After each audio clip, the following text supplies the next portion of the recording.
Mr. Cooper. Yes. Let me come right to the point. You, sir, are a demented, sick, degenerate, barbaric, naughty freako. Why, thank you.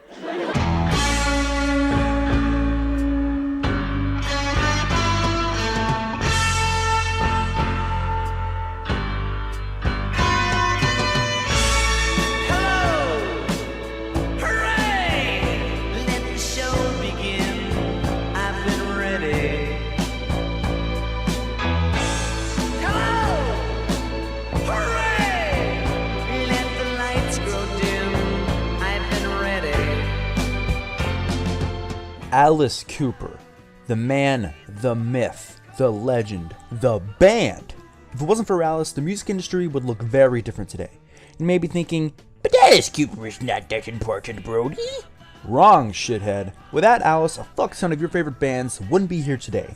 Bands like Kiss, King Diamond, Rob Zombie, Marilyn Manson would just plain simple not exist. And even a lot of bands in the punk and grunge genres were heavily influenced by Alice. And pretty much theatrics in general wouldn't be that much of a thing today if it wasn't for Alice, at least in the music industry. But Arthur Brown. What about Arthur Brown? Who the fuck cares about Arthur Brown anymore? Who says, oh man, if it wasn't for Arthur Brown, I wouldn't be into music? I'll tell you, fucking no one.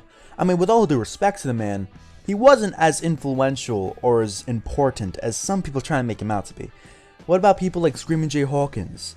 What about things like the Monster Mash? Gimmicky horror kind of music was always a thing before fucking Arthur Brown. Only thing is with those artists, they always put their gimmicks first. Unlike Alice. Alice always put the music first. You know, rock and roll, horror, comedy, vaudeville, they're all in bed together. Yeah.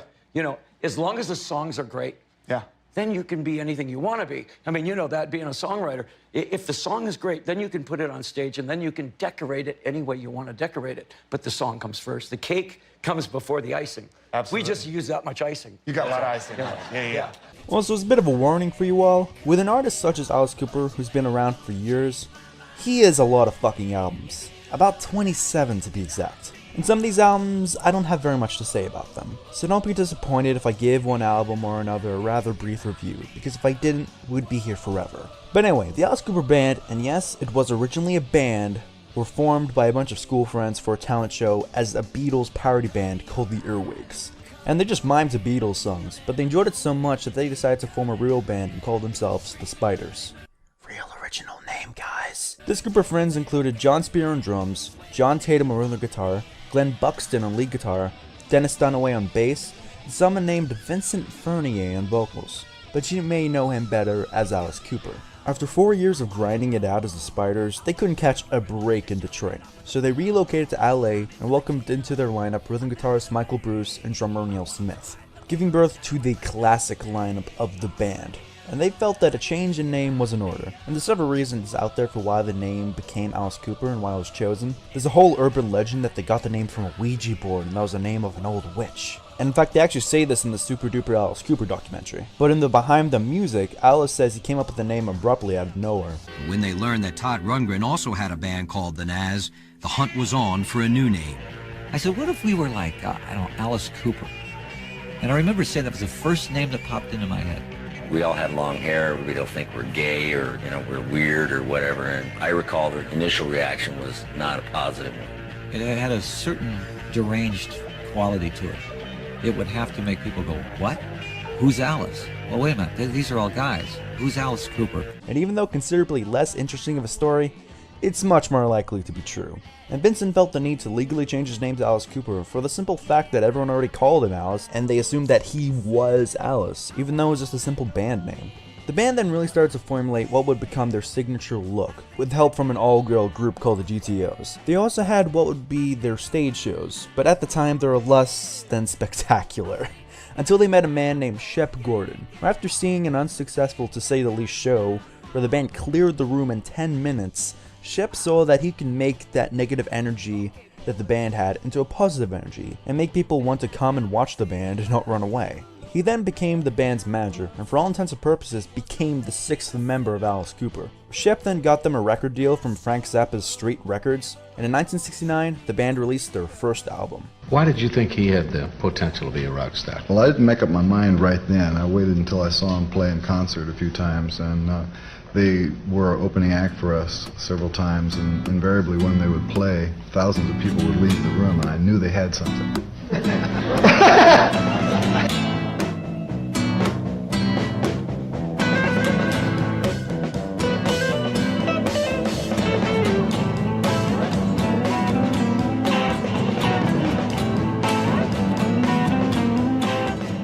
Some bands put their best foot forward and start out and release their best material at the start of the career. Some bands put their bad leg forward and have a less than stellar start to their discography. Alice Cooper, on the other hand, used neither leg and just fell flat on their face and tried to pull it off like, oh, I meant to do that. Can you tell that I don't really like this album very much? Pretties for you. I mean, look, I get it, guys. You listen to a couple of Pink Floyd albums whilst doing some less than legal substances. So is everybody the fuck else who ever went to high school. But don't you think you can show a little bit more creativity and not try and rip off every other psychedelic and progressive rock band under the sun? I mean, I get it, they were early in their career. They were drawing heavily from their influences, and there's nothing wrong with that. But for fuck's sake, at least have something that differentiates yourself from the bands you are drawing from. I mean, I know they had the theatrics by this time, but just listen to this album, you wouldn't be able to come to that conclusion. Seriously, the only chance they had to differentiate themselves were the lyrics. But there's no spooky subject matter on the album. And I'm not saying there has to be spooky shit on every Alice Cooper album or else I'll hate it, but shit, it would have definitely helped. Instead, there are songs about nothing. Straight nothing. Give me a memorable line from this album. I'm telling you, it's impossible. And one else of this piece of shit? Oh yeah, the production is garbage. Fucking terrible. It sounds like they just set a cassette recorder on a stool as the band was rehearsing. Mainly because the album was recorded while they were rehearsing! I mean, I know Frank Zappa was a weird dude. But wouldn't he know better than that? Wait a minute. How did this happen? We're smarter than this. Apparently not. But the album has some highlights. Well, kinda at least. I mean, Reflected isn't that bad of a song. I mean, I can dig it. That's mainly because I love Elected so much, the reworked version of the song that came out on $1 Billion Babies. Also, Levity Bowl shows some promise, but for some reason they put a shitty live version on the album. They didn't even bother to record a studio version. Why? Why the fuck would you do that? You have what could have been possibly the best song on the album, and in your drug and alcohol fused days, you think, I think this song's too good to be put in the album, let's make it worse.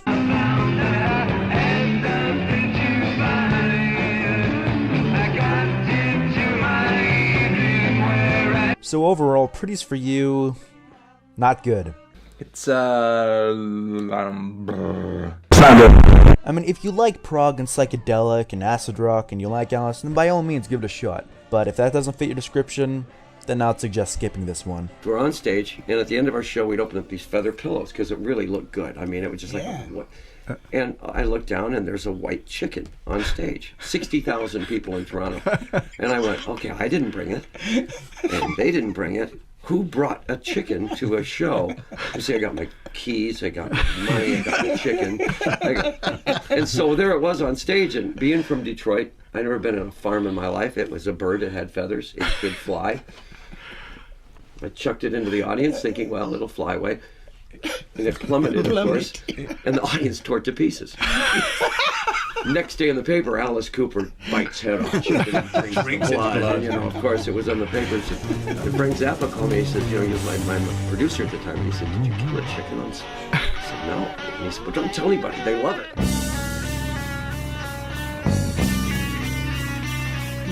Says the earth is crumbling and no sky is falling through. Did you like Pretties for You? Well, you're getting it again. I don't really get the mindset of this. You had an album which didn't sell shit, not many people liked, mainly due to the fact that it wasn't that fucking good, and you pretty much do the album over. But thankfully, Easy Action is a much better version of Pretties for You than Pretties for You was, mainly due to the fact that the production doesn't sound like a tape recorder in a fish tank adjacent to the studio on the other side of the building while the album was being recorded. Holy fuck! And even though the production isn't exactly perfect, it does sound like some hard work put into it and a what the fuck?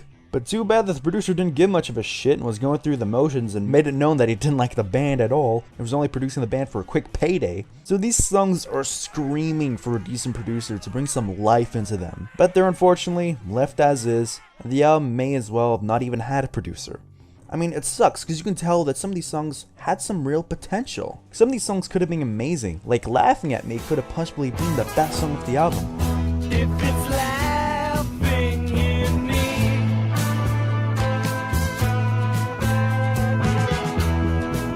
then it's laughing indeed. But unfortunately, thanks to a producer who didn't give a shit, this song is forever left in an unfinished state, and goes on for fucking ever. But miraculously, this album is nowhere near as bad as it probably should be. I mean, don't get me wrong, the opening and closing tracks are lame as fuck, Mr. Misdemeanor is boring and a terrible attempt at a slow, jazzy jam, Lay Down and Die Goodbye is psychedelic trash that goes nowhere. But I mean, this album has some songs that are actually really good, like Refrigerated Heaven, which is basically Cold Ethel, but not as good. And surprisingly enough, by far the best songs of the album are the tracks of the band aren't even sounding like Alice Cooper on. Like for instance, Shoe Salesman is one of my favorite songs from this era of Alice Cooper. I mean sure, it sounds like 70s cheese a fuck ton, but it's still really good, and it's very reminiscent of The Doors. I know a shoe salesman is an acquaintance of mine. One day he showed me some marks on his arms in a line. And the beautiful Flyaway, Jesus Christ, it almost takes you on a journey.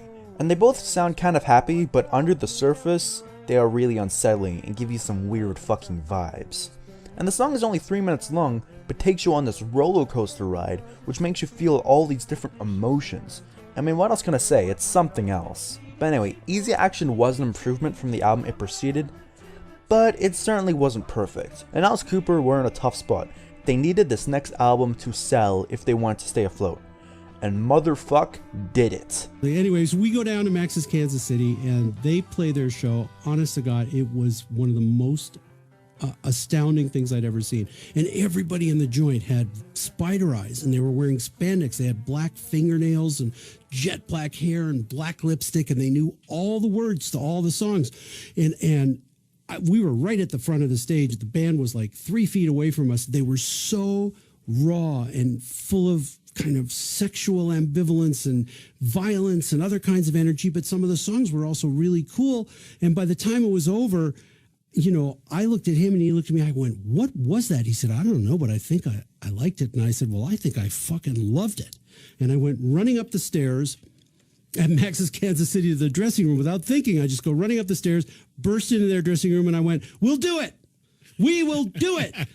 We're gonna make a hit record with you guys. I'm telling you, we're gonna make hit records." And they go, "Great," and I go, "Great." And but they didn't say, "Wait, you're not Jack. Who are you?" No, but they knew that I was there to be the one to say, you know, that Jack should check it out, right? So, like, they knew that if I liked the band, then Jack would go to the next stage. If I didn't like the band, it was over. I not only liked the band, I signed them. You know, I was like, "We'll do it." And then I go outside of Max's Kansas City, and I'm walking down the street. I'm high as a kite, like on the energy of all this. And as it all dawned on me for a second, I stopped and I looked at my feet and I went, "I am so fired."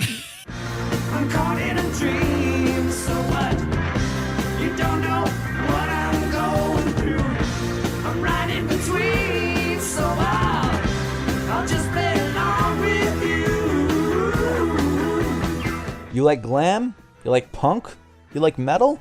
Well, I think you owe this album a hearty thank you, because Love It to Death has played a pivotal role in defining those genres of music to its core. And this is the first real Alice Cooper album. This is the album where the band found their sound, their niche, and their identity. Because Love or Hate, the two albums that preceded it, they rested heavily on their influences. There isn't much of that trademark Alice Cooper spirit to be found in both those albums. And that's mainly thanks to the producer of this album, who helped Alice Cooper with finding their groove. One Mr. Bob fucking Ezrin, who was an unknown at the time. I mean, some artists have producers who just get them. Ozzy had Max Norman, the Ramones had Tommy Ramone, and Alice Cooper had Bob Ezrin. And bands later used Bob Ezrin as their muse as well later on in the man's career. Bands like Kiss and Pink Floyd. I mean, this album, the band's identity was found. and it wasn't boring prog rock, and it wasn't psychedelic rock that's only enjoyable if you're hopped up on a special kind of acid. No, this band's identity was pure rock and roll with a spooky as fuck twist, but still with traces of psychedelia and progressive elements. I'm 18 was the band's first hit and shows the world just what Alice Cooper could do, and it is the teenage angst anthem. I'm a boy and I'm a man. I'm 18 and I don't know what I want. 18, I just don't know what I want. 18, I gotta get away. I've gotta get out of this place. Then we get into Black Juju, a song that shows that all the proggy affectations of this band weren't quite shaken, at least not yet. But hey, it's a good song and it's creepy as all fuck. Is In My Body is a sexy romp and is still a live staple to this day. But of course, the best song of this album is the undisputed masterpiece, Ballad of a Dwight Fry.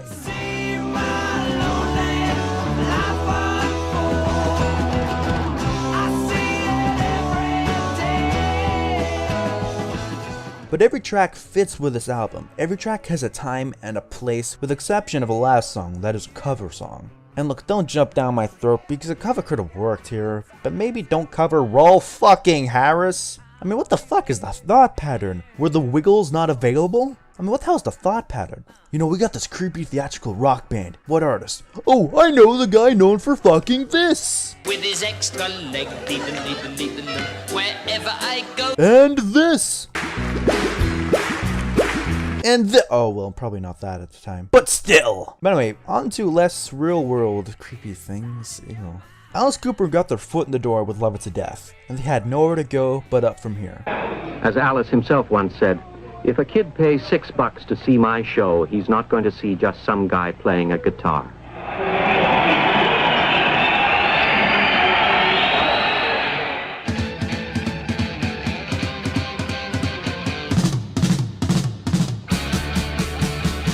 The telephone is ringing. You got me on the run. I'm driving in my car now, anticipating fun. Killer can be described in two words. Fucking masterpiece. It's probably the best album ever with the words Alice Cooper printed on it. And that's counting both the band and solo discographies. And goddamn, it's one of my favorite albums of all time, no question. We start the shindig with one of the greatest opening tracks of all time, Under My Wheels, a song about killing some bitch, telling her, I got you under my wheels, bitch! Be My Lover, written solely by Michael Bruce, about a chance meeting with a member of the opposite sex who asked him, Why the singer's name was Alice. I said, listen, baby, you really wouldn't understand. Then I said, baby, if you wanna be my lover. Halo of Flies is a song about a spy organization or some shit. Since the band are such James Bond fans, and it's an amazing song which pays tribute to psychedelic sweets bands like King Crimson would write, kind of going back to their early era. But better! And again, linking to the world of punk music, this song was covered by Jello Biafra of the Dead Kennedys and the Melvins. And also, John Lydon has called this album the greatest rock album of all time, which I can't disagree with. Desperado is also a great, almost old-style fashion jam, which depended on conflicting sources. It's either about Robert Vaughn from the Magnificent Seven or the Doors frontman Jim Morrison. Step into the street by sundown. Step into your last goodbye. You're a target just by living. $20 will make you die. And even the tracks like You Drive Me Nervous and Yeah Yeah Yeah are somewhat fillery tracks technically, but they are still great songs.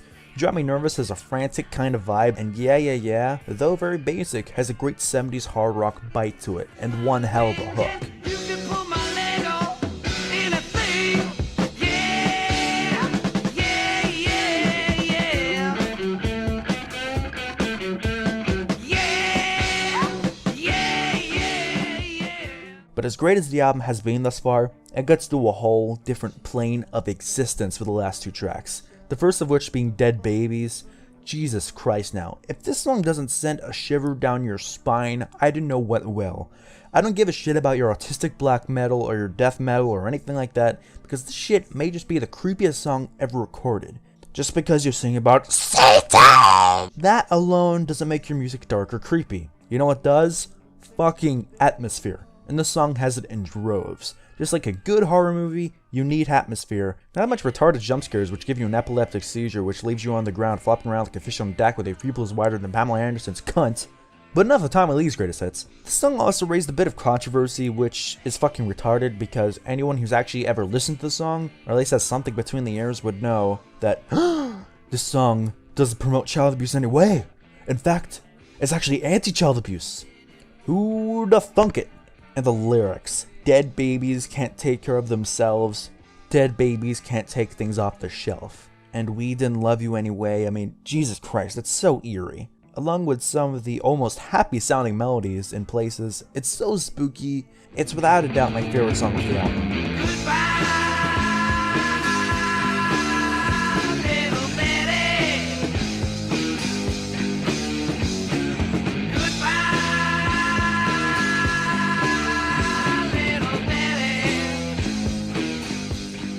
But things get even better and darker with the title track, Killer. Which, I'm sorry, I don't think I can give you the time explaining this song, simply because I don't think I can do it justice. Just listen to the song. As a matter of fact, just listen to this album in its entirety. Do it. Do it, you fucking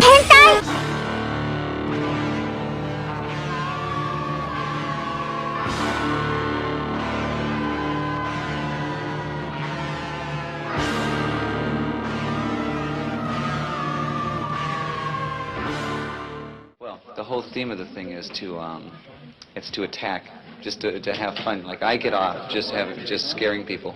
And I used to really like to be scared myself. I think that's why I like to scare people. To be scared. It is. It's almost like a sexual thing.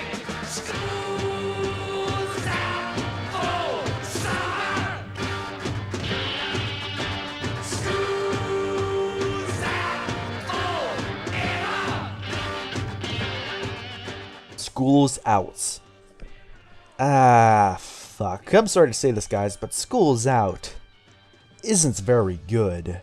In fact, it's kind of crappy. Now, before you get your pitchforks and torches and hang me up in a tree like a slave who stepped out of line, let me explain myself. This album really sounds phoned in my opinion. They basically said, hey, we have this cool song called School's Out. What can we do for the rest of the album? I know, have a chock full of filler. And don't even try and argue with that. Sure, the title track is a huge staple and it's played at every show. In fact, sometimes multiple times a show, which is kind of retarded. But when was the last time you saw Alice play, literally, any other song off this album live? And I mean, any other fucking song. School's Out was the only song that was released as a single from this album, and it shows. I think my main gripe I had with this album is the lack of depth. Killer was slathered with depth. Most of the songs actually meant something in some way, but this album just has songs about nothing basically. Even the good songs in the album really lack depth. And I'm not saying every song ever has to have some sort of meaning or something, because some of the greatest songs ever written don't offer much in terms of insightful lyrics that make you think. But following up Killer with this is just kind of insulting, to be honest. And it doesn't just suffer lyrically, even musically it has problems. Do you love the energy and the anthemic nature of the title track? Do you want to hear more songs like that? Well, tough shit, cause you're in for boring, jazzy, mid-tempo garage rock with more horns than a Las Vegas show. I mean, sure, it gets entertaining at some points, like the mid-section of Gutter Cats vs. the Jets, or probably my favorite song of this album, which has some really cool atmosphere and is a good counter to the title track. It's a song about leaving school and feeling sad about it. Quite the contrast from School's Out, Alma Mater. To leave you, Cortez,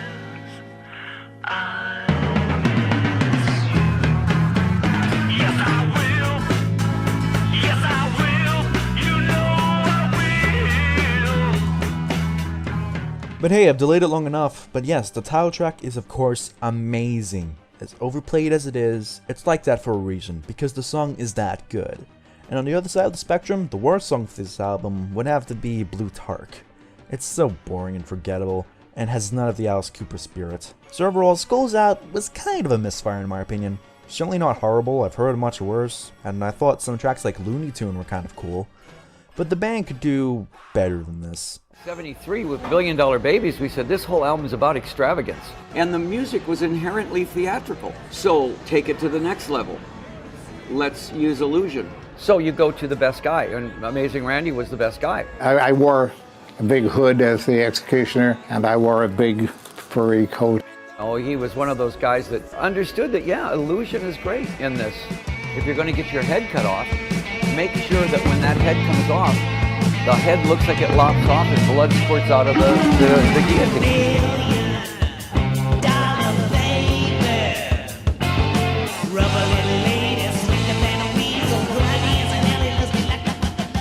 Now, School's Out was a big hit for the band, even though I was kind of lukewarm on it myself. It doesn't change the fact that it was huge, with hit singles and all kinds of accolades, but that was only the beginning. $1 Billion Babies gave the Alice Cooper Band their very first #1 album, and also turned out to be the very last #1 album as well, because, I don't fucking know, the music listening consumers were probably too busy listening to fucking Captain Antonino or some shit. And overall, this was the band at arguably their peak of both success and the band's raw spectacle. And with this album, even though it's not my favorite album from Alice Cooper, it's pretty hard to argue. I mean, this album reads like a greatest hits. The first song, Hello Hooray, a cover of all things, is Alice meets Cabaret, and fuck, I'll be damned if it doesn't fit. And Elected is a fucking jam.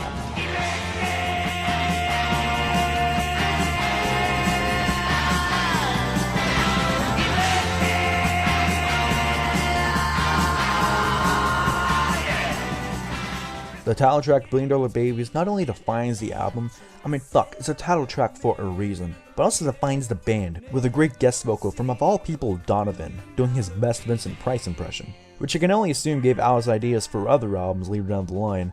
And the classics don't stop there, with No More Mr. Nice Guy, and the song itself is one of the undisputed anthems of Alice Cooper's storied career. No more Mr. Nice Guy. No more Mr. Clean. No more Mr. Nice Guy. They say he's sick, he's obscene. The album also boasts its own share of epics, though nothing on the same level as something like Killer, to be completely honest. It's still amazing nonetheless. I Love the Dead has this atmosphere that makes you feel like you just walked into some place that you shouldn't be, and you're half past fucked. It sounds like something straight out of Rocky Horror Picture Show.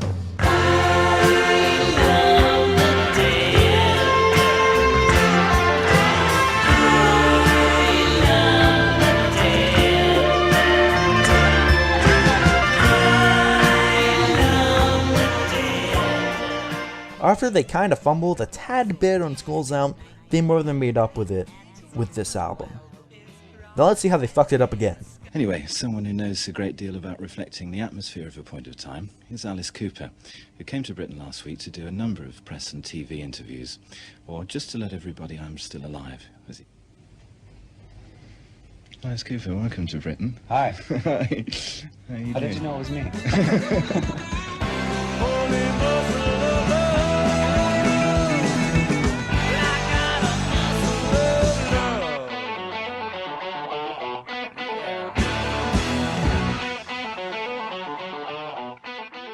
Now here we have it, the very last Alice Cooper band album.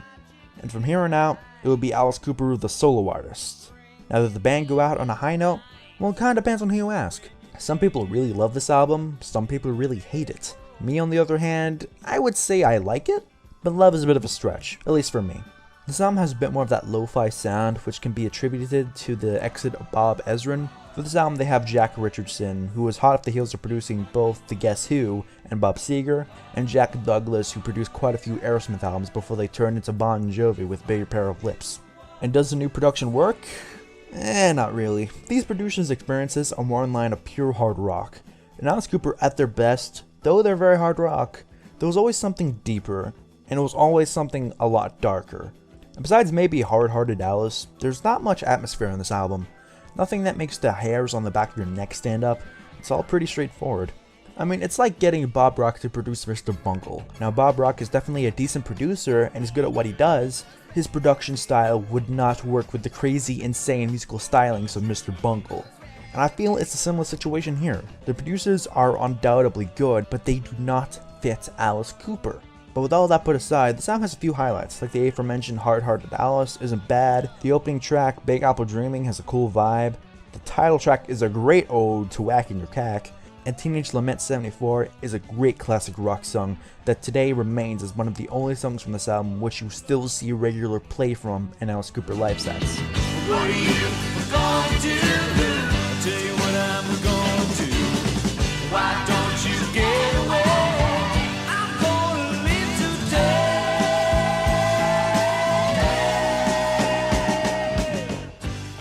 And overall, this album was kind of a hit and a miss. There's some great material here without a doubt, but there's also a lot of throwaways that should probably have stayed on the cutting room floor. And that's kind of it. Even though this album performed decently and all, it charted at number 10, it went gold, which is no mean feat, but after $1 Billion Babies, it was seen as a disappointment financially. And the record company tried to save face by releasing a Greatest Hits album right after this, but it didn't really help things too much considering the Alice Cooper Band would break up in 1975. The other members, not including Alice, formed a band called $1 Billion Babies, and they released an album called Battle Axe, but that didn't really last long. And the Alice Cooper Band would have some one-off reunions over the years, but Alice himself was far from over. After the band disbanded, he shacked up with Bob Ezrin again, and him and manager Shep Gordon put all their money into a new album and tour, and it was a total gamble. If it failed, they were screwed, but if it worked, they could have something huge on their hands. And in 1975, Alice Cooper released what is, in my opinion, at least, the very best album he ever recorded. Welcome to my nightmare.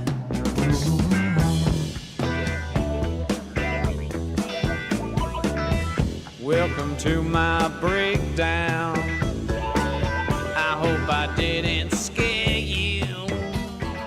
Calling Welcome to My Nightmare a masterpiece is the equivalent of calling Jaws a pretty good movie. It's really underselling it. I would have sex with this album if I could. It's that good, ladies and gentlemen. It's so good that I can't even pick a least favorite track. Everything is of the highest quality. Even a song like The Awakening, which is more of an excuse for atmospherics than an actual song itself, is still great and memorable. If you want balls out rockers, there's Escape. If you want eerie numbers, there's Years Ago. If you want ballads, you've got Only Women Bleed. This album has something for every kind of music fan. And one main criticism for this album, which even though I don't agree with at all, I can at very least understand it. And that's that this album isn't very hard rock. It doesn't really have the grit or bite of the albums featuring the original band, but I say fuck that train of thought because we got 5 good albums of that. Now for something different. This album instead goes for more atmosphere and more horror orientated music. I mean, it's a fucking concept album made by Alice fucking Cooper. What the fuck do you expect? I mean, every track on this album has something to be creeped out by. Whether it be Vincent Price cameo on Devil's Food, a full 8 years before Michael Jackson's decrepit ass had the same idea for his landmark album and song, Thriller. If I may put forward a slice of personal philosophy, I feel that man has ruled this world as a stumbling, demented child king long enough. And as his empire crumbles, my precious Black Widow shall rise as his most fitting successor. With that being said, there's still a fair share of hard-rocking, fist-pumping affairs, like the album closer Escape, Cold Apple, A Song to Live By, or my personal favorite hard-rocking song for the album, Department of Youth. What an anthem!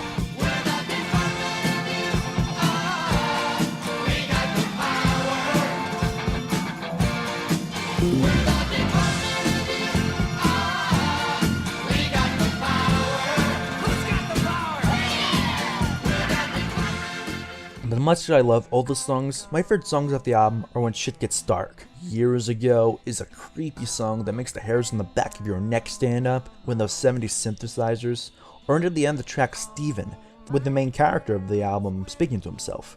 And speaking of Steven, the song is probably my favorite Alice Cooper song of all time. Alice believes that Steven is a 7-year-old boy that lives in all of us and keeps us young. And when you think about it like that, it makes songs like this much more creepy. That there's always this voice at the back of your head, deep within your subconscious, which is a remnant of your childhood. Because in a sense, I don't think it's out of the question. With how complex the human mind can be, I can of course imagine that. Musically, it's amazing with its crescendo and the lush orchestras, but I think the lyrics and how you may or may not analyze them is why I love this track so much.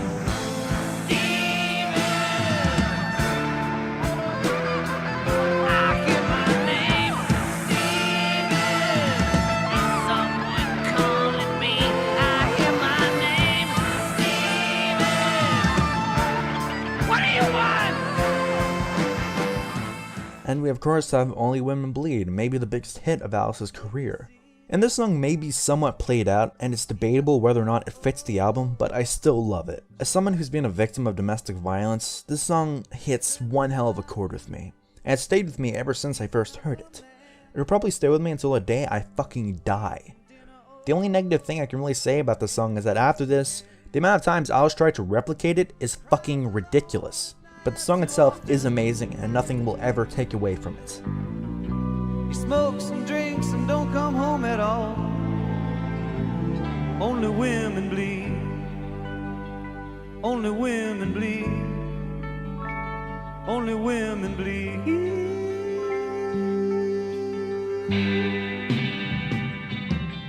So you may be thinking, how can Alice follow an album like this up? Well, it's simple really. Just cash in on trends for damn near the rest of your career. Starting with Disco, bitches! Don't touch me back there. Well, you touch me there.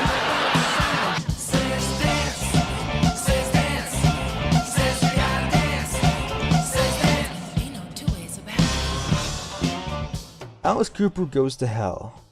Oh boy, with this album we have Alice's first plain simple bad album. And pay attention because it is going to have some company, ladies and gentlemen. I mean, this thing just fucking eats. It's not memorable, it's very rarely catchy. Most of these songs, instead of being catchy, sound like they're trying to actively annoy the listener. Especially with You Gotta Dance, and it's disco, and the worst kind of disco. White people disco. I mean, I like some disco, this could have been done right. People give I Was Made for Loving You by Kiss a lot of shit, but at least it was a good song and catchy. Unlike this, you cannot dance to it, it's got no rhythm to speak of, it's not catchy, it's not even memorable besides the sole fact that it's fucking disco. Oh, and this has the first of many shitty rehashes of Only Women Bleed with I Never Cry. And it sucks so bad. And it sucks regardless of the song, and it's rehashed of where it came before. It's just a bad fucking song. And you know, I'll never cry. I'll never cry. I mean, I'm stretched for good things to say. I mean, don't get me wrong, the title track is an undisputed classic, with several different memorable classic lines from Alice.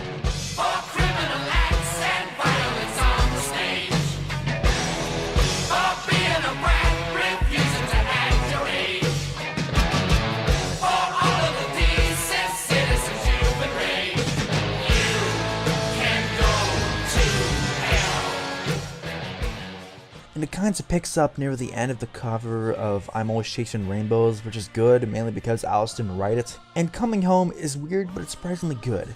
It sounds like a Welcome to My Nightmare B-side, and feels like it could have fit after Escape played. But overall, it's trash. Oh, I wish! It's one of the worst things of Alice's career, and probably the worst Alice Cooper album. How fucking ironic. He follows up by far his best album with his worst album. What the fuck? Okay, if you just joined us, here to do from the title song from his current album, Lace and Whiskey, Alice Cooper. I'm Inspector Maurice Escargot, the toughest cop in town. And they're all chicks.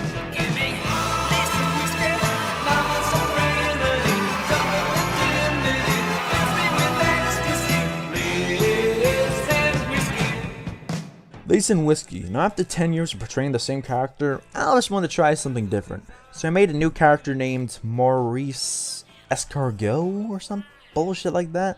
This isn't a case of Ziggy Stardust and the Thin White Duke. This is more like Ziggy Stardust and Urkel. Not the most memorable character.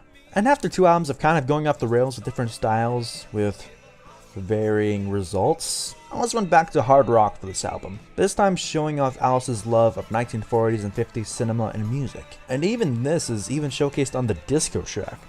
But seriously, No More Love at Your Convenience is actually not a bad song. Cheesy beyond belief and not what I want from Alice Cooper. But hey, the song itself isn't half bad.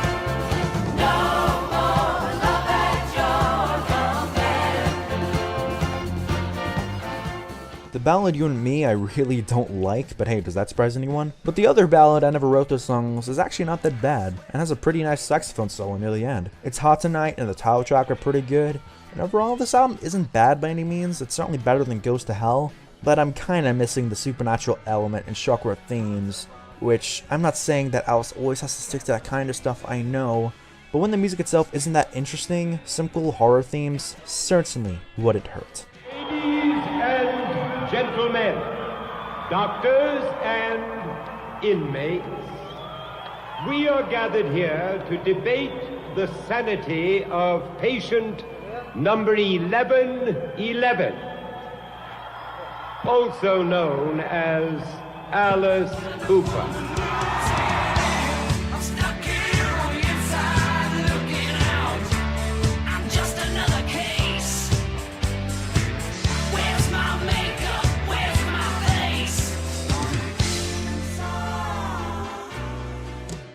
After several years in the music industry, Alice got himself some addictions, mainly with alcohol, but it has been mentioned that Alice also had his demons with other drugs, and by 1977, it was getting out of hand. So what does his wife, his manager, and Bob Ezrin do to help their friend recover? Send him to rehab? AA? Don't be silly, just send him to a loony bin. Hey guys, don't you think you maybe overreacted? But hey, who am I to say, because fuck, it worked and got him clean.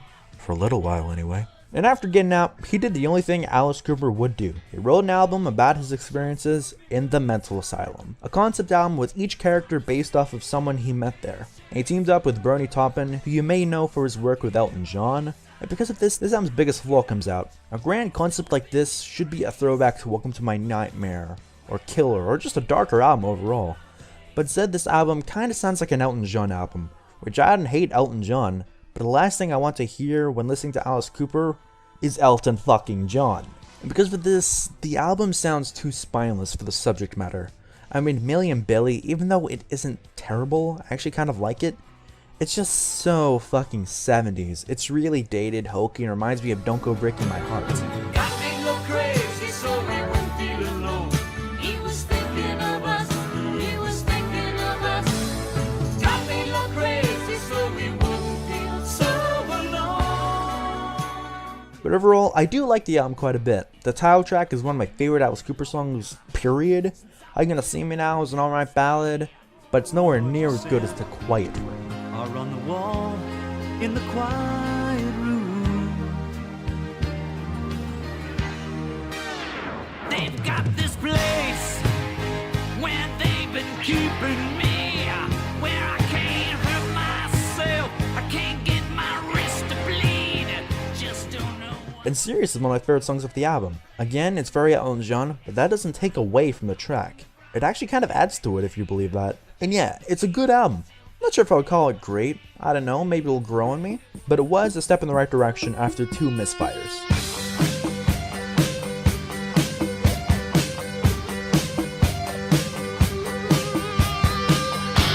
I'm a clone, I'm good and I'm fine, I'm running more of the way.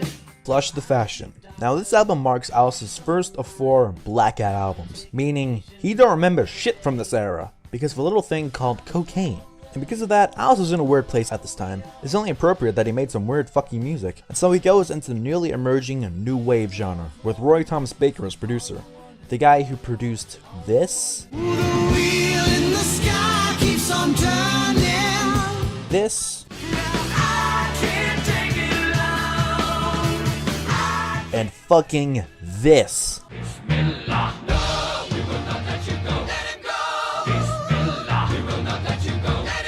This guy is gonna be producing Alice fucking Cooper. What a match made in heaven, 10 out of 10, IGN. But surprisingly, the album actually isn't half bad. I actually really like it. In fact, I fucking love it. And fuck you, I like New Wave. I like A Flock of Seagulls and all that shit. And this album has a fair share of New Wave classics, like Talk Talk, Clones, The Single, Aspirin Damage. And there's also songs that don't exactly fit the bill of New Wave, like the standout and probably the best song for the album, Pain.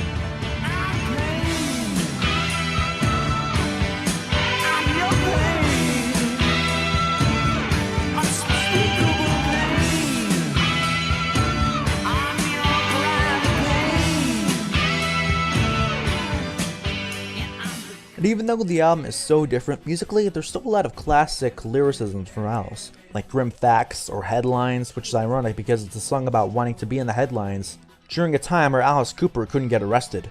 Now that, kids, is what we call irony.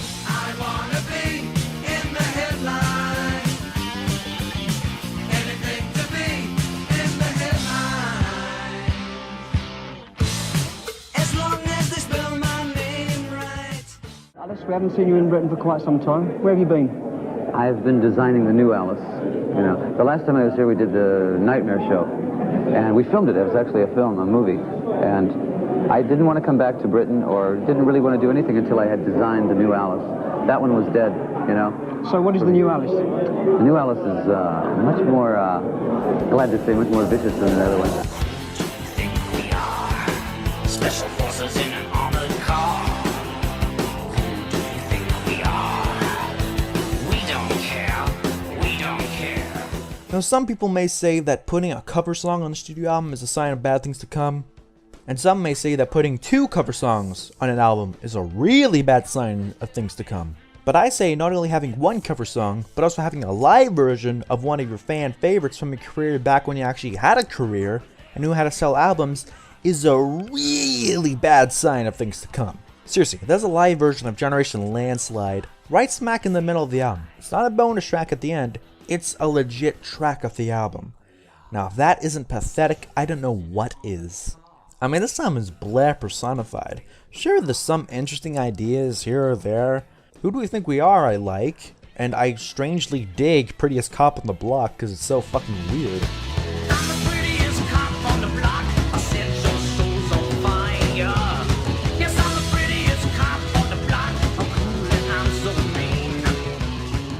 But the majority of the tracks are mediocre at best, and then again, it doesn't really get much worse than that. Besides the song You Look Good in Rags, which I'm not lying, at least half the song is just rags, rags, rags, rags, rags, rags, rags, rags. Rag, rag, rag, rag, rag, rag, rag, rag, rag, rag, rag, rag, rag, rag, rag, rag, rag, rag. It's so fucking boring. But hey, maybe things can get better. Ah, fuck!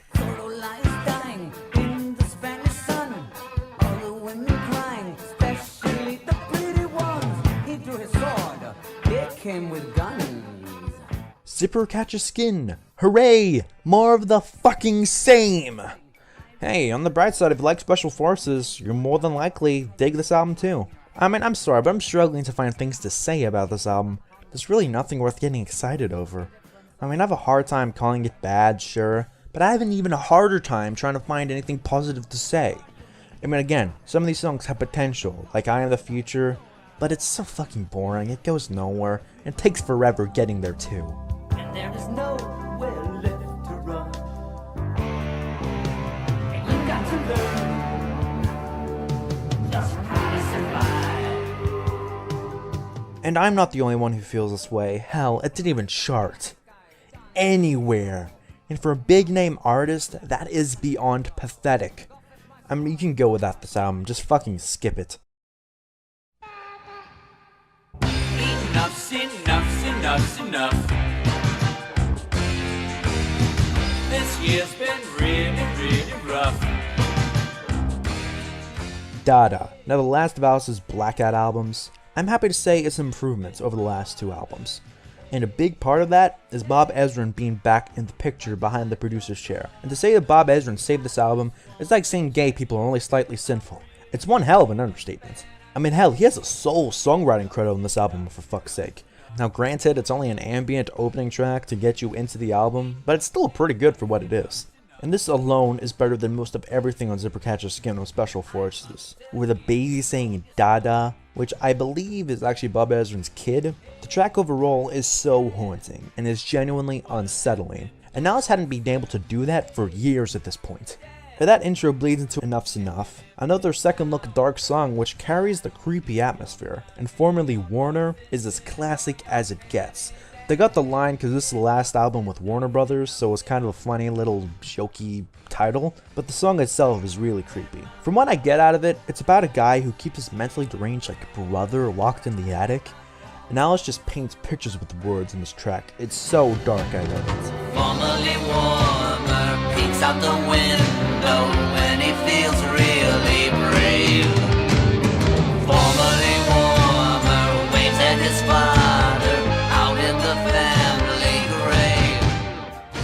that it kinda tails off in the midsection of the album. Not horrendous by any means, just less than stellar. But it picks up near the end with fresh blood, the ending creepiness of Pass the Gun Around.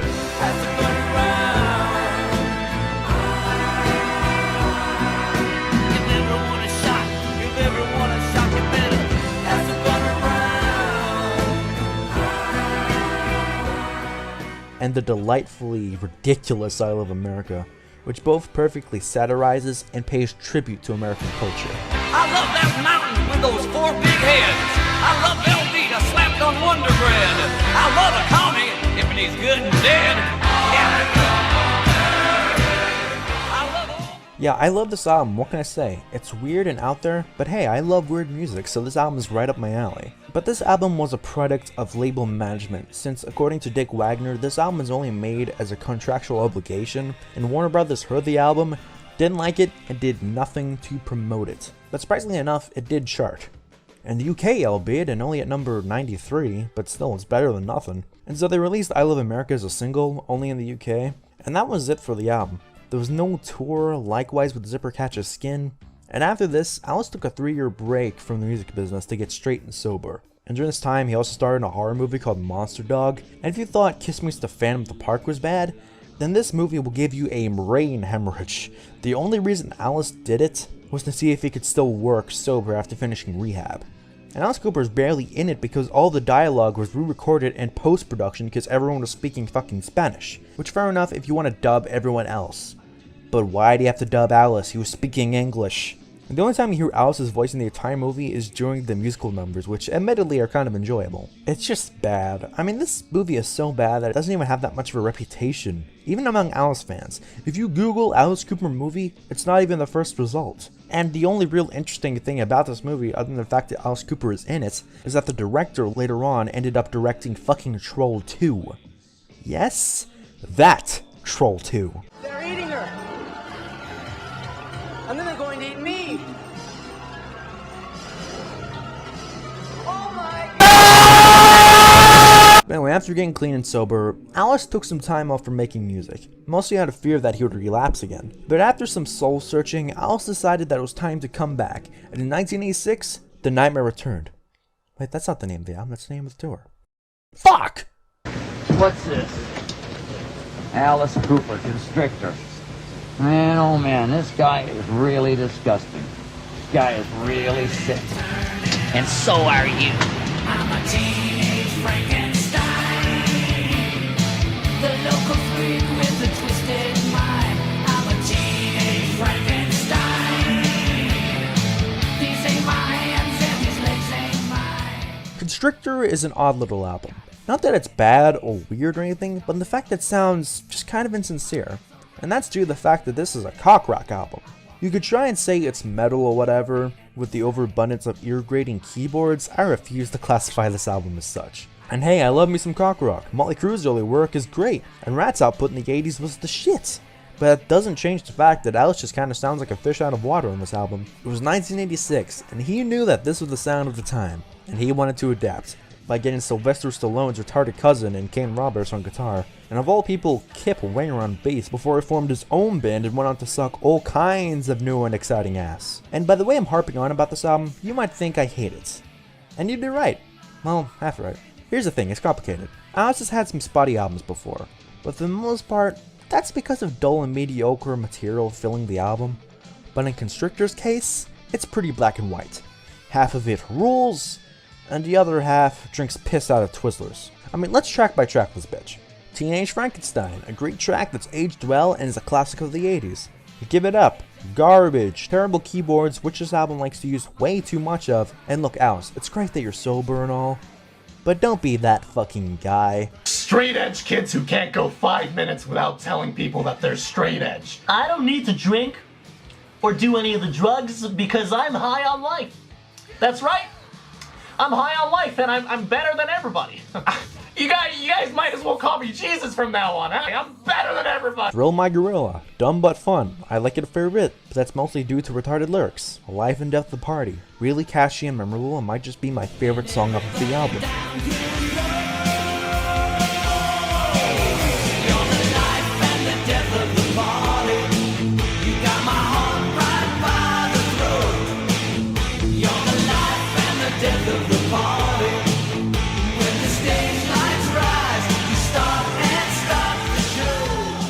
simple disobedience, a nice stomping rhythm, though a bit on the filler side, but I still say it's good. The World Needs Guts, an undeniable classic and a song that still gets played live frequently to this day, but in my opinion, let the album kind of ends. The world needs guts. The world needs power. Show me some blood. Show me some cuts. Show me some scars. The world needs guts. The world needs us. Hey you. Trick Bag. Total crap, and it's probably the worst Alice Cooper song of the 80s, one of the worst of his career, with ear-grating keyboards in full effect.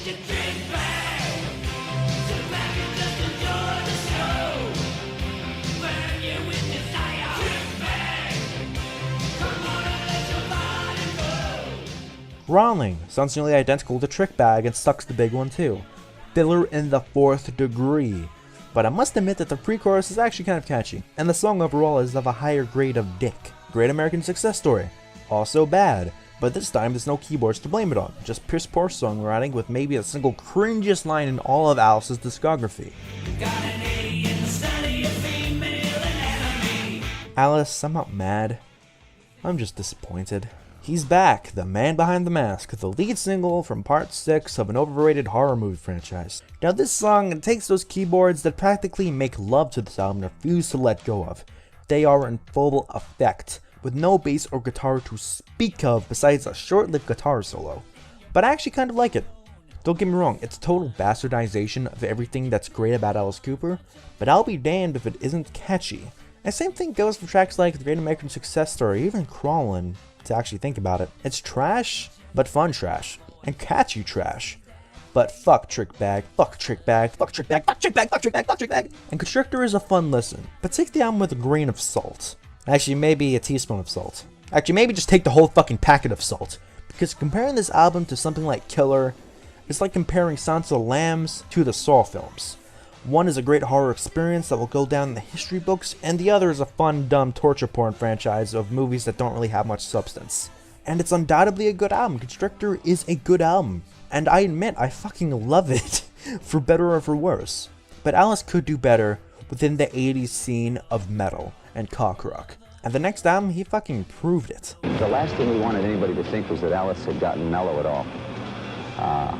I took 4 years off during the dark ages, during the disco ages, and now that heavy music is back in, I think it's time for Alice to give him a dose of what Alice is about.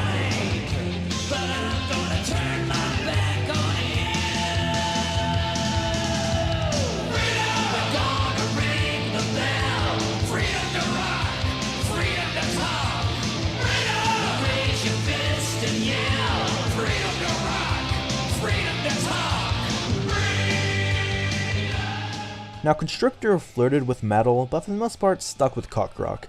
But Razor Fist and Yell is full-blown traditional metal. It's the most metal of his discography.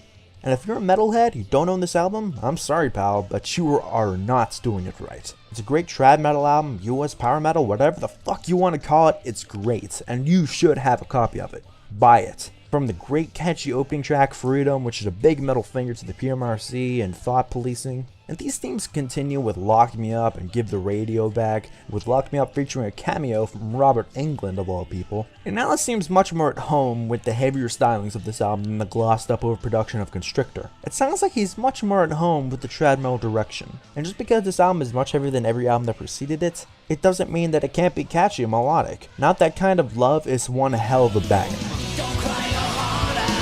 Don't tell your preacher, don't get ideas, this won't last forever.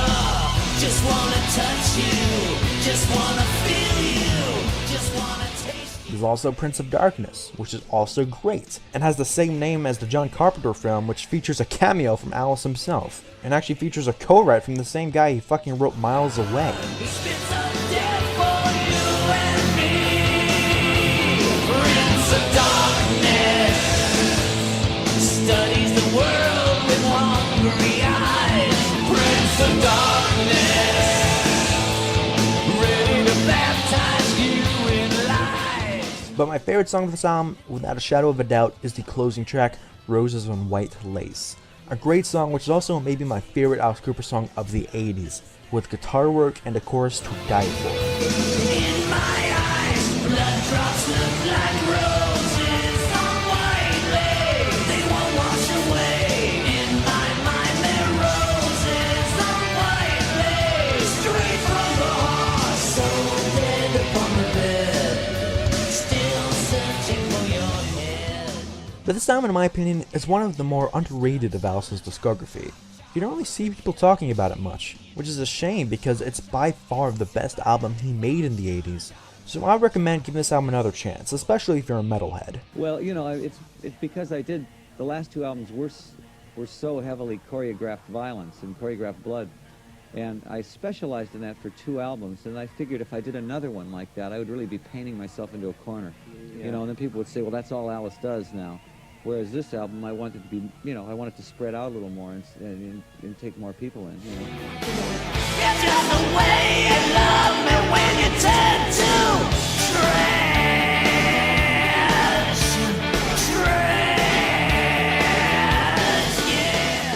Fuck this album, fuck this album, fuck this album, fuck this album, fuck this album, fuck this album, fuck this album. Now you may be thinking, well, James, trash isn't that bad. Yeah, I know it technically isn't a bad album. It's just a really bad Alice Cooper album. I mean, really bad. Most of Alice's worst offerings, I can usually sit through them, but this is the only album from his discography that gets me outright pissed off whilst listening. But when it comes for me to actually say something bad about this album, there's really nothing objective at all. The musicianship is fine, the songwriting is decent for the most part, Alice's vocals are really good, but main problems with this album are kind of shared with Constrictor, and that it doesn't feel very genuine. And think about it, at this point, Alice hadn't had the faintest whiff of a hit for at least 10 years, so the record company hooked him up with Desmond Child, aka the guy who ruined 80s metal. The early to mid 80s is my favorite era of metal. We had Wasp, Twisted Sister, Cinderella, Dokken, all making classic material. But then, this fucking guy had to team up with Jon Bon Jovi and ruin the entire genre for everyone.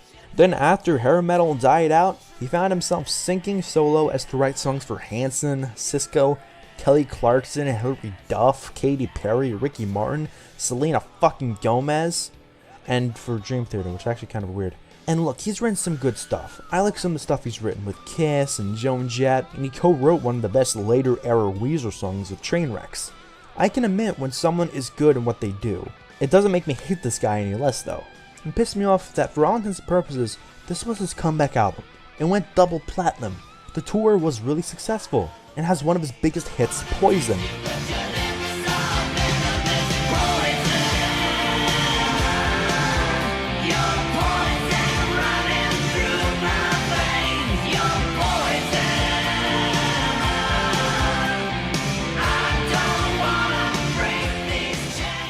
But I'm sorry, I can't pretend I like it.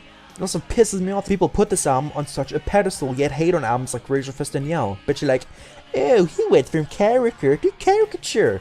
Yeah, such a caricature reeling against censorship. And even if he was a caricature on that album, I'd rather Alice turn into a caricature of himself than turn into a caricature of Jon Bon Jovi. Because you could take out Alice's vocals, put in Jon Bon Jovi, and release it as a Bon Jovi album, and no one would notice. The only thing that is remotely Alice on the album is the title of the song, This Maniac's in Love With You, which is a decent enough Burt Bacharach joke. And not to mention, Desmond Child brought in a fuck ton of songwriters and guests for this album, like Joan Jett, Steven Tyler, Richie Sambora, Jon Bon Jovi, Diane Warren, and the list goes on. Here's the thing, Desmond. When I buy an Alice Cooper album, I want Alice Cooper, not every other fuckwit you work with. And the positives, Bed of Nails is a pretty cool song. It's the only song on the album to feature a Kane Roberts songwriting credit, and it fucking shows.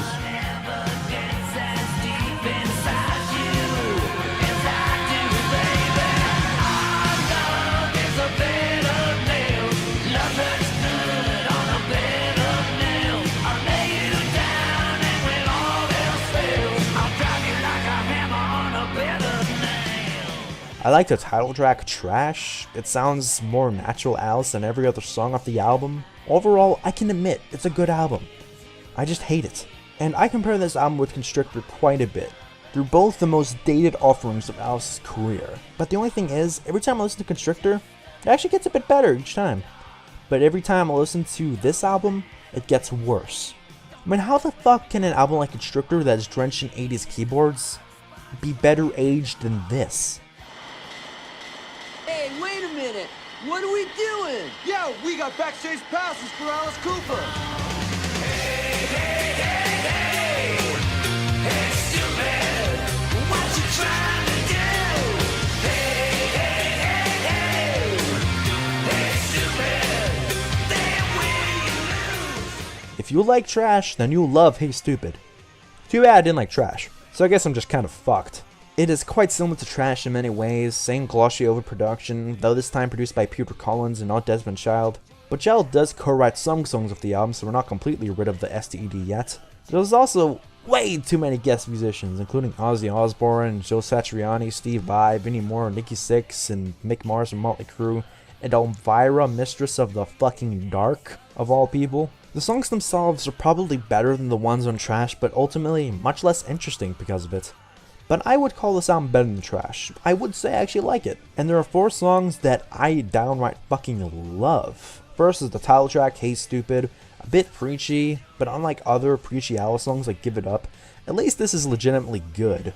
Might As Well Be on Mars is co-written by Dick Wagner, who makes his first appearance on an Alice album since DaDa, and I think it's a really good song, which is quite out of the box for this album. I might as well be on Mars.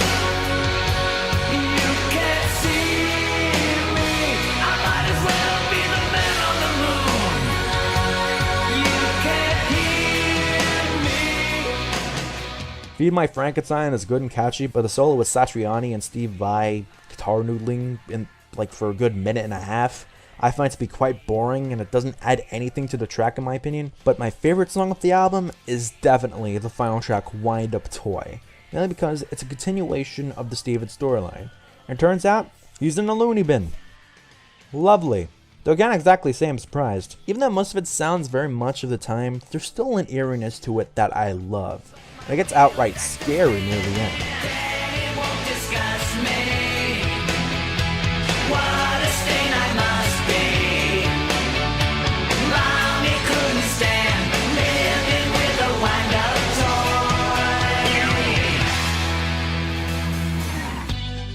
And what else? Snakebite's kinda catchy, Little by Little ain't bad, and there's no track that's outright terrible. It's just mostly very average, very uninteresting. I mean, besides probably Wind Up Toy, the most interesting thing about Hey Stoopid is that Alice appeared in Wayne's World around this time. So, do you come to Milwaukee often? Well, I'm a regular visitor here, but Milwaukee has certainly had its share of visitors. The French missionaries and explorers were coming here as early as the late 1600s to trade with the Native Americans. In fact, isn't Milwaukee an Indian name? Yes, Pete, it is. Actually, it's pronounced Miliwake, which is Algonquin for the good land. I was not aware of that. I think one of the most interesting aspects of Milwaukee is the fact that it's the only major American city to have ever elected 3 socialist mayors. Does this guy know how to party or what? Huh? Huh? Huh? Huh? Huh? Huh? Huh? Huh? Huh? Okay. Well, we gotta get going. No. Stick around. Hang out with us. Cool. Yeah, we'll stay and hang around with us. With Alice Cooper. And by the way, we're not worthy. I get it, okay? Every airport, it's 5 times an airport. Every time I'm in there, you know. You can be in Russia and it's, oh, wait a minute. We're not worthy. You know, yes. And I've always got to pretend like it's clever. I always go, oh, how smart you are. We're not worthy! We're not worthy! We're not worthy! Oh, I think you guys are going to want us to piss. Annie, we're on a deadline here. Oh, no, I just saw a promo for a news story that's coming on I think you're going to want to see. Welcome back to News at Noon. Last night, Stockbridge rocked as new resident Alice Cooper filmed a video at his home here in town. Here now is our exclusive footage of the making of that video.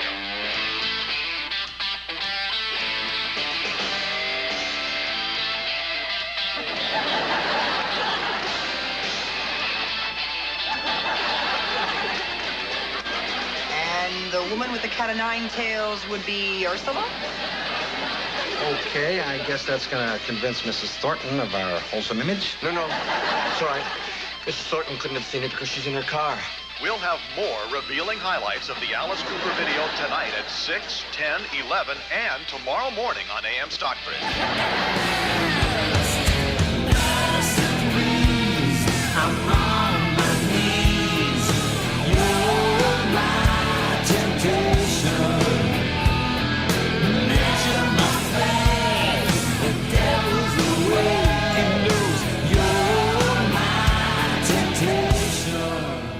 Now, if you like trash and hate Stoopid, then you will hate Last Temptation, because even though the album is completely in that direction, there's a lot of grunge elements to be seen and heard. With the opening track Sideshow sounding like something from Soul Asylum, and the track Stolen Prayer having a co-write and guest vocals from Soundgarden's Chris Cornell. This album is also somewhat of a concept album focusing on Steven. There's also a comic book made by Marvel about the album, which I've yet to read, but in the Lost in America video you can see who is supposed to be Steven reading it. And that just looks like a regular kid. That does not look like Steven. Hashtag not my Steven. There's also, again, professional songwriters on this album, but thankfully they're not as noticeable as the previous two albums. But with that being said, I really don't like this album as much as Hey Stoopid, and I don't even like that album very much. There's a few tracks that I genuinely like. I don't mind the aforementioned Sideshow and Stolen Prayer, but I was never a big fan of Chris Cornell's voice. It just grates on me like the rope grated on Chris's neck. The semi-title track, You're My Temptation, is cool, gloomy song, but my favorite is Cleansed by Fire. It's classic Alice to its core. Burn it up, burn it down, burn this sucker to the ground.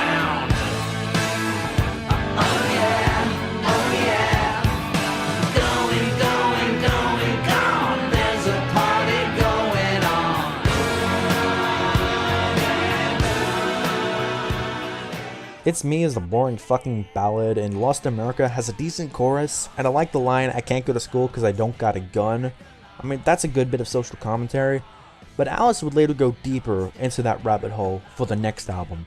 You're going from fiction to reality on this album. Yeah, isn't it funny that it used to be I would have to create things to scare people. Now, my biggest source of writing is CNN. You are fake news. Why don't you come down to? It's such a brutal planet. It's such an ugly world. Why won't you come down to? Brutal Planet might just be Alice's best album since Welcome to My Nightmare. You are damn right I said that. Some people hate on this album for the fact that Alice jumped on the industrial metal trend, but I love it for that reason. And hating Alice for jumping on trends is like hating a bird for flying. It's just what they do. But I think this album's best quality is its lyrics. Out of the window goes all the supernatural themes. Let's be honest, he wasn't exactly touching that subject recently anyway. Instead, on this album, Alice talks about something just as scary, if not more so. Real fucking life! And all of the tracks go into something different that's messed up with the world. Except for the Japanese bonus track, which... Really? Can't sleep, clowns will eat me? I know you like clowns, so I made you this bed. Now you can laugh yourself to sleep.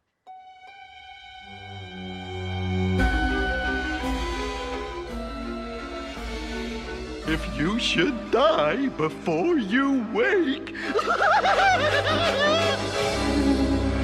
Can't sleep. Clown will eat me. Can't sleep. Clown will eat me. Yep, it's what I expected. There's also some Christian themes actually sprinkled through the album, but I actually like it because it's subtle, it isn't in your face. Unlike something like fucking Striper.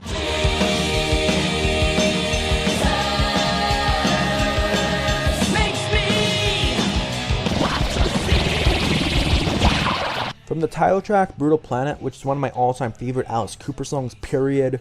Wicked Young Man goes into things like school shooters, which was a big thing at the time, with people like Marilyn Manson getting blamed by the mainstream media for the tragedy at Columbine. And this song pretty much puts you into the state of mind of a killer. I am a vicious young man.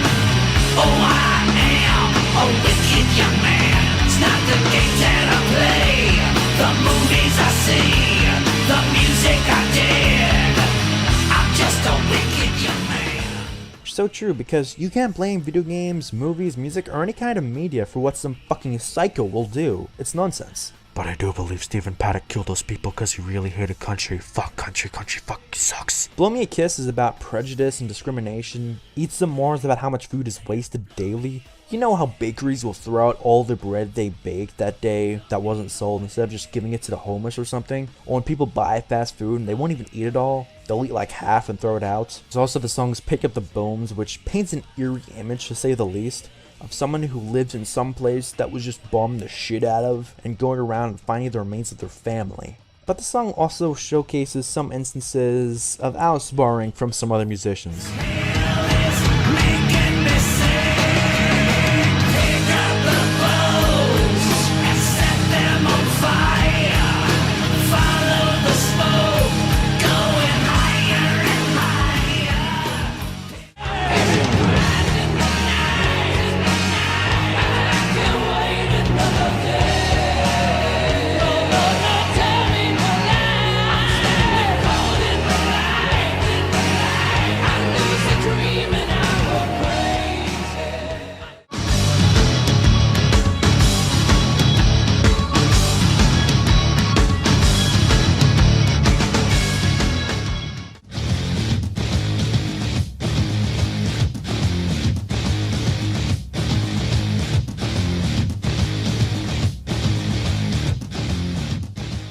Also, Take It Like a Woman is as blatant as it gets when it comes to Alice trying to repeat Only Women Bleed. You've been beaten down, kicked around on the ground, but you took it like a woman, victimized, terrorized, paralyzed, but you took it like a woman. But hey, I still love all the songs mentioned, so what does that tell you about the quality of the music we are talking about? Don't write this album off as another Danzig 6 or Motley Crue Generation Swine. You know, just an artist trying to jump on a trend for the sake of seeming irrelevant and trying to make a few bucks, whilst delivering a piece of shit of an album. This album is superb. Give it a shot. Even if you don't like industrial, I don't like industrial either, but I fucking love this album. Hey, when was your last family weekend? Go sightseeing, attend a ball game, visit a theme park, and you know, quality family time. You don't want your kids to grow up to be weirdos, do you? No. You have a great day. Residents Inn Come Out and Play rates make this a great weekend for a family getaway. My name is Alice. I live in a palace. Call 1-800-MARRIOTT. Residents Inn. Your Marriott awaits. We can give you a hole deep in the ground, bury your soul down Dragontown.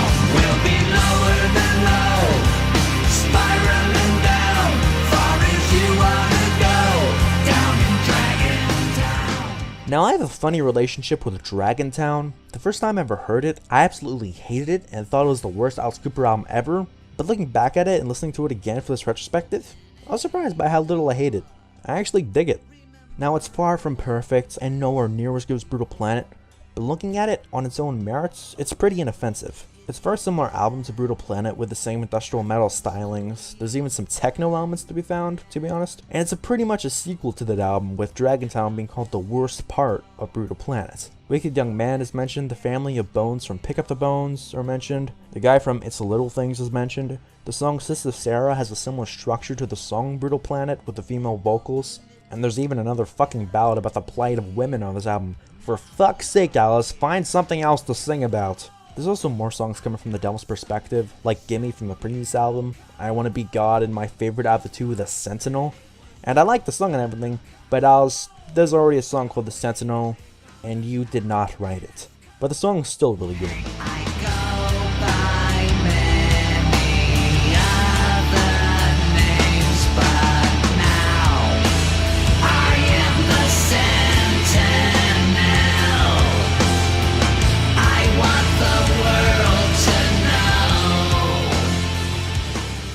The worst song is probably Fantasy Man for containing the worst lyrics Alice ever wrote. I'm homophobic, don't do aerobics. Or this little gem, I hate opera, and I hate Oprah. What the fuck, dude? This is the embodiment of Spoon, Moon, and June lyric writing. This should be mandatory listening for aspiring poets, believe me. And my favorite song, I guess, would have to be the opening track, Trigger Man.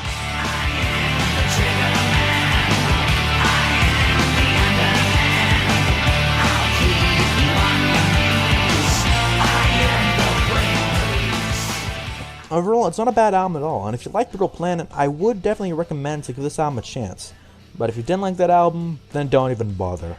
But anyway, it had been far too many years of Alice jumping on trends, and it was time for him to go back to his roots.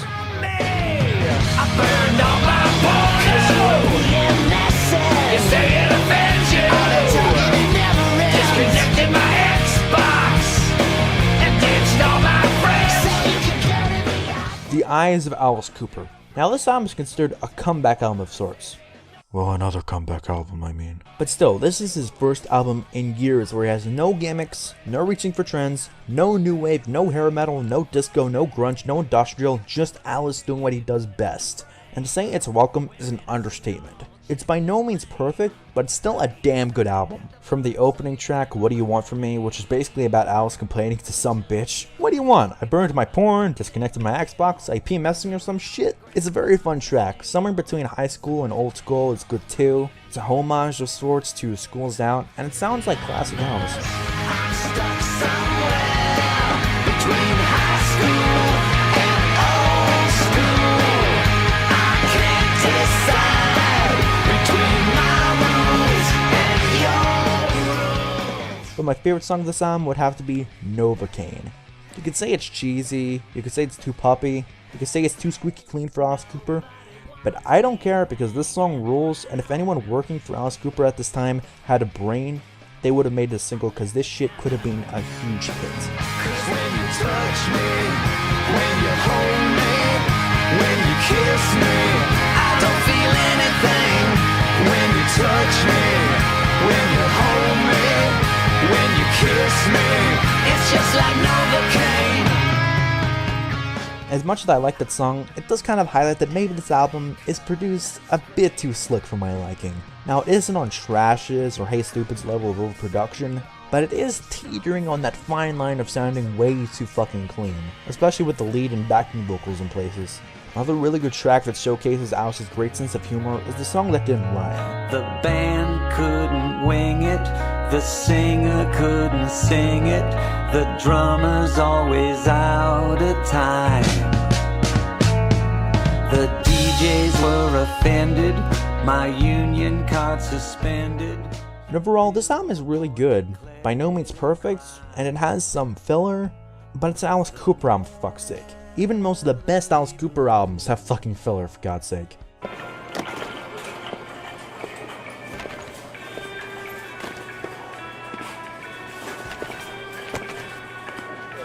I thought you said school's out forever. No. The song goes, School's Out for Summer. Nice try. Dirty diamonds, blood-soaked money, and you shake his fist. Dirty diamonds, stone cold killers, and you're on their list. Now, Dirty Diamonds is a bit of a fan favorite with Cooper cultists. Out of all of the modern albums, meaning his last 5 or so, this is usually pointed to as his best. And I can understand why that is, since the title track I always viewed as somewhat of a sequel to $1 Billion Babies. It's got a really good production, sounds really old school, doesn't sound as slick as most of the albums that preceded it. It sounds about as close to 70s hard rock production as you can get in this day and age. But I'm not as in love with this album as everyone else seems to be. I still dig it, don't get me wrong, I just don't think it's as good as a lot of people say. That being said, the aforementioned title track is a classic, Woman of Mass Destruction is classic, and my favorite is the tongue-in-cheek saga of Jessie Jane. Love that song. Jessie Jane, are you insane? Or are you just an average guy who dresses like a butterfly? But a lot of the album gets a bit boring with a lot of the slower and mid-tempo material that really plagues the second side in my opinion. This album is very top-heavy. But hey, it could have been worse because there was a bonus track that featured a rap by Exhibit. Alice, I thought we were over the days of trend hopping. What the fuck is this? You could have at least got an MC worth a damn if you really wanted to experiment with rap, and not the fucking guy from Pimp My Ride. Overall, the album is good, but not as good as The Eyes of Alice Cooper. Now with the weather update, it's Alice Cooper. Thanks, Christy. Sydney will be mostly clear, becoming partly cloudy in the evening, a top of 21. Perth, fine and sunny with light south westerly winds, a high of 24. And in Adelaide, a plague of flesh-eating zombies will be unleashed, terrorizing the masses. Torrents of boiling blood and fire will rain from above, scorching the earth forever. So, be sure to wear a jacket.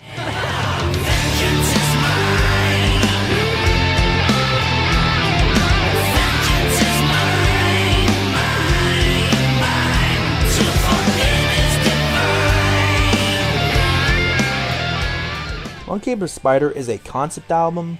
The story is about... Do I really want to fucking go into the story?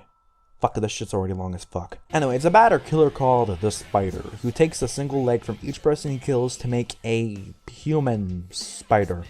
Wouldn't it be far more productive to just take both legs from each victim he kills? Why am I trying to make sense of this stupid fucking story? But the spider's plans are foiled in the end, and it is revealed that the spider is actually... Steven. What a twist! Yes, Steven. This pisses me off for a wide array of reasons. Steven doesn't make the story any better. In fact, he makes it worse, because you can't just shoe in a beloved character just to make people care about your concept. It makes no sense for it to be Steven. It's not hinted at all. There's no reason for the listener to ever come to that conclusion, but you're thinking, oh, you didn't see it coming, so it's a good twist. No, that's not how it works. Imagine if in The Sixth Sense there was no subtle hints that Malcolm Crowe was dead before the reveal, and at the end they just said he was dead just cuz. It's lazy storytelling. And even if they couldn't put any hints lyrically, they could have at least put the Steven piano riff somewhere on the album faintly. Don't get me wrong, it would have been fucking lazy and obvious, but at least it would have been something. And look, maybe I missed something, that's not how the question, but from where I'm standing, it just looks like bad storytelling, I'm sorry. And the songs themselves aren't that great either. Vengeance Is Mine is kind of cool, the final track is pretty memorable, but despite the fact that there's guest spots from Slash and Ozzy, nothing is really that memorable or worth getting attached to. Besides the song I'm Hungry, which is memorable for only the fact that it's a ripoff from another band, and the band that's ripping off is kind of pathetic.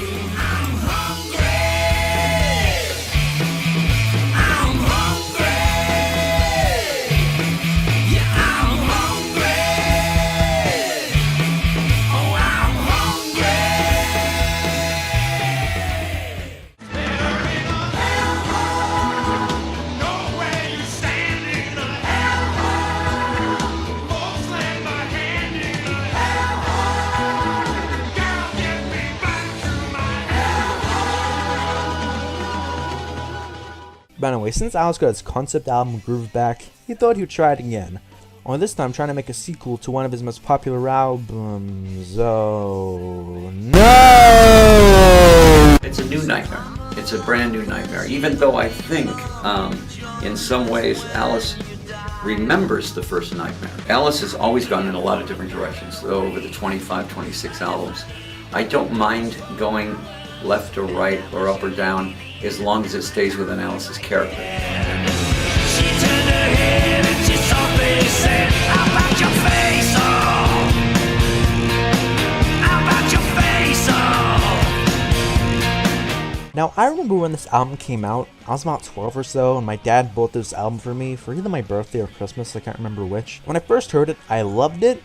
Then I didn't hear it for a few years, listened to it again, I actually ended up fucking hating it.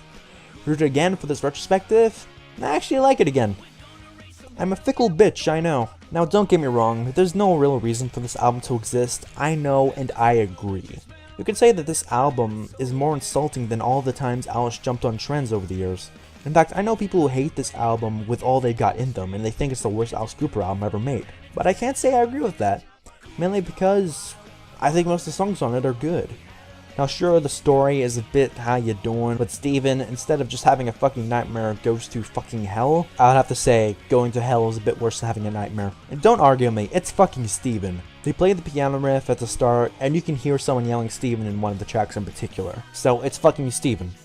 Don't argue with me, it's Steven. Shut the fuck up. Also, something to say is that this is Bob Ezrin's first production with Alice since DaDa in 1983. And Alice also brought back the surviving members of the original Alice Cooper band on some tracks. Rest in peace, Glenn Buxton, which kinda makes no sense considering the original band didn't play on the original Welcome to My Nightmare, but whatever. There's also guest musicians ranging from Rob Zombie, John Five, Kesha, and you heard me right, Kesha. And this isn't even modern Kesha, because Kesha nowadays is considered a respectable pop star on the same lines as like Lady Gaga or something. This was back in the TikTok days, where the words Kesha and respectable had to be separated by is totally not and should never be considered as. But surprisingly, I'm surprised I don't hate it as much as I probably should. I'm ashamed to admit, I really am. But it's one hell of an earworm, what can I say?